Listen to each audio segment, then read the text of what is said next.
it was one of the earliest devices used to measure time. The ancient Egyptians, with their extensive knowledge of astronomy, developed several methods to divide the day and track the hours, position of the sun, and the shadows it casts. The sundial that has this been... discovery is telling us more about how the old Egyptians were keen to continue or on developing their astronomy or the space sciences, if I may call it this way. True? Yes, you're totally right in that. So we did have, by that time, a lots of work to discover instruments for measuring time. So they did work on that tool on projecting the shadow of a, we call it gnomon, which is a vertical stick or obelisk, and it goes onto a flat surface marked with hour lines. Yeah. As the sun moved across the sky, the shadow moved as well, indicating the time of day. A specific type of sundial used in Egypt was the inclined shadow clock, where the shadow was cast on an inclined surface, allowing for more precise reading of the hours of the day, and this type of sundial was often probable and could be used in different locations. Yeah. We have other work, as you said, made from Egypt. They did discover also the water clock. So they developed water clocks, and those, we call them clepsydra. And they work by measuring time through the flow of water from one container to another. The remaining water level in the container would indicate the time. And they were useful especially during the night and during the cloudy weather where the sundials could not be used. Let me put it in a more simple way to our viewers, Mr. Simon, meaning that with this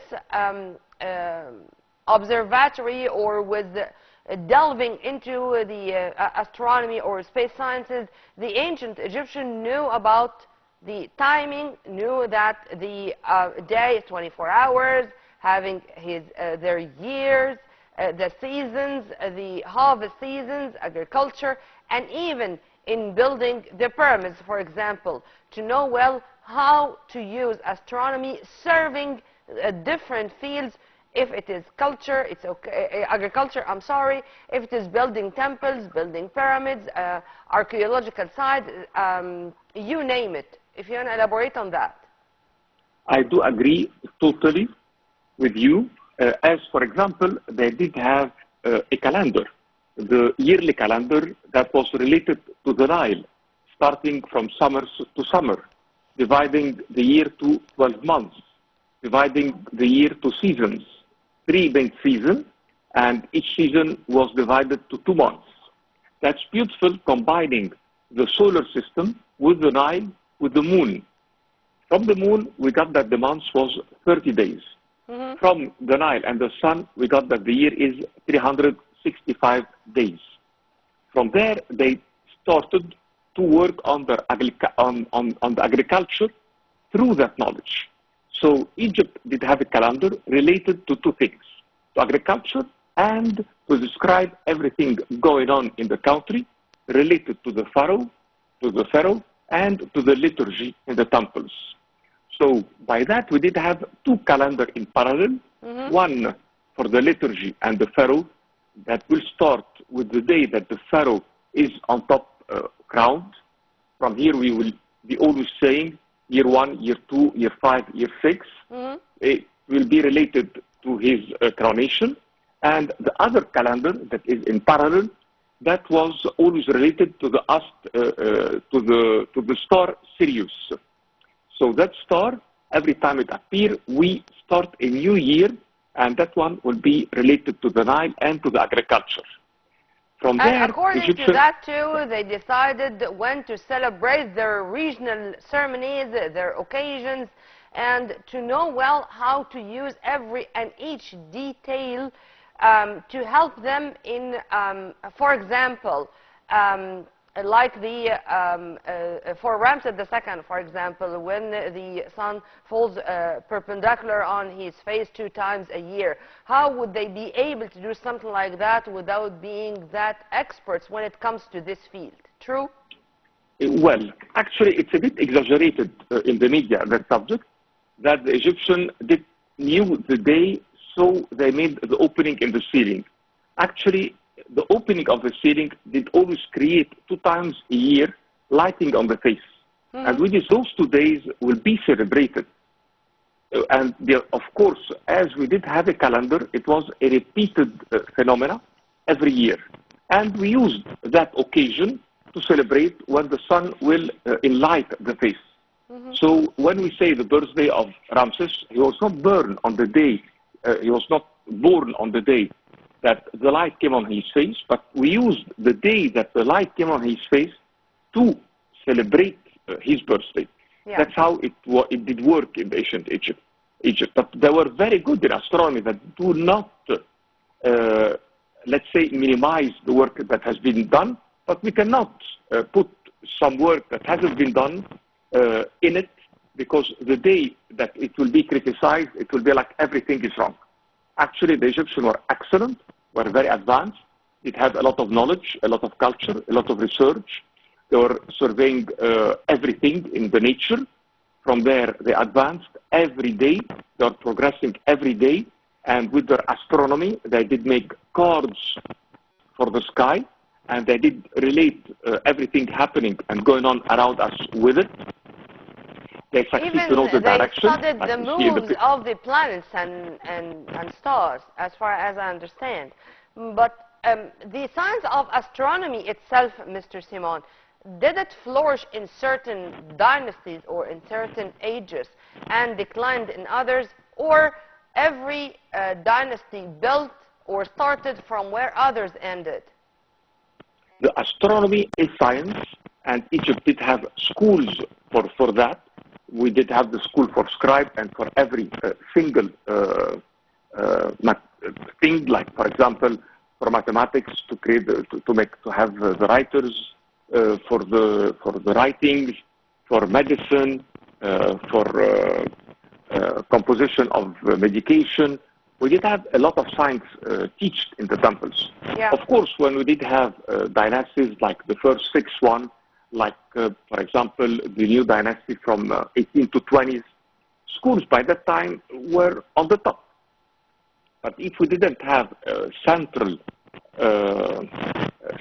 power, like the pharaoh is managing the 42 provinces as one unit and having a good installation for his government and governors, of course that the level of studies will go down, but the studies are there through the papyrus. From there, whenever we have a weak time, and after that we have strong government, as the science is always there, it's taught, and we can progress and achieve new levels. For sure, we did start even by Djeser, the pharaoh that was on top of the 3rd dynasty, 2780 BC. That was the beginning of the astronomy as a science, and as teaching, and as a good school. And then it continued till the end of the 6th dynasty, and back 10 and 11s, and back on the 18th, 19th and 20th. And then when we started the late period, Egypt was already even with a weak management, but science was always on top, and the exchange with the rest of the world was really good. Persian came to Egypt, Turkish people came to Egypt, and like Lebanese, Syrian, all of those nations were coming to our country to get enriched with the science, till Alexander the Great came, and the Bibliotheca of Alexandria gathered all of it in it.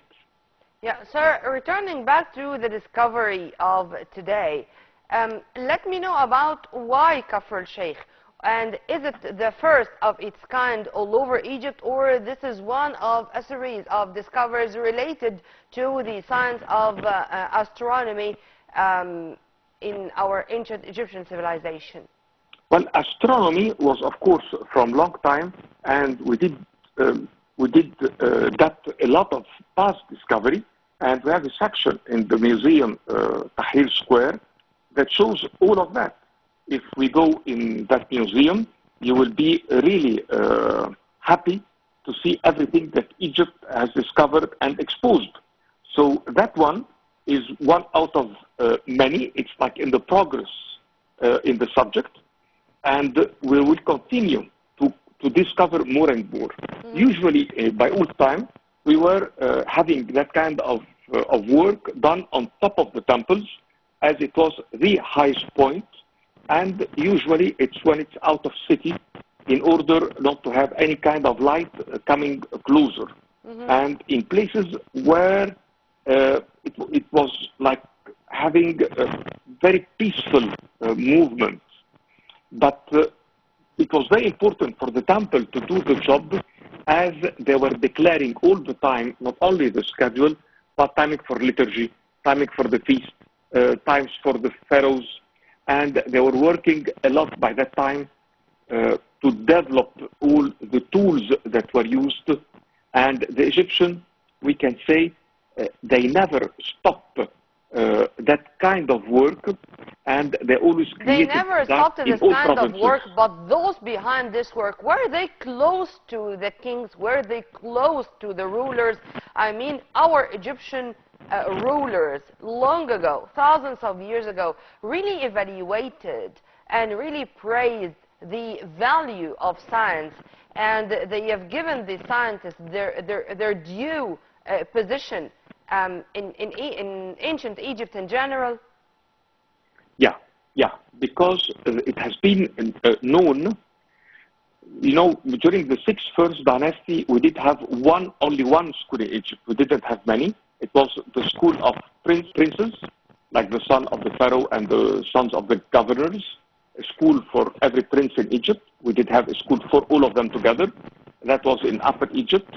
And when we did have the division of the country in 42 provinces without any kind of organization, was like the chaotic period, 7th to 10th dynasty.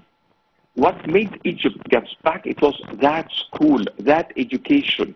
So the school was the reason that Egypt did reappear as a state, as a country, and did rise up again. From there, from the 11th century, when the result of the school brought Egypt as one unity, they decided to have one school per province. And from there, education has been spread, and the pharaoh knew that stability will never be done without the school that bring the wisdom, that bring the knowledge, and that bring the engineers to make the construction, the knowledge for the stones. And later on, we did have more and more schools in every province, from the 18th to the 20th dynasty, till the point that when we did the Bibliotheca of Alexandria, actually we call it Bibliotheca, but it was a university from all over the world that was developing physics and everything. Well, Mr. Simon Sayegh, our historian and researcher, thank you very much for your input, sir, and have a very good day. Well, by this we come to the end of our breakfast show for today. Tomorrow is another episode and another crew. On behalf of my dear colleagues and friends, Ines Higazi, Dalia Shafai, Walid Al-Ashri, and myself, Nermeen Abdurrahman, many thanks for watching. It's goodbye for now.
Cairo local time. Watch it at the following times on Nile TV International.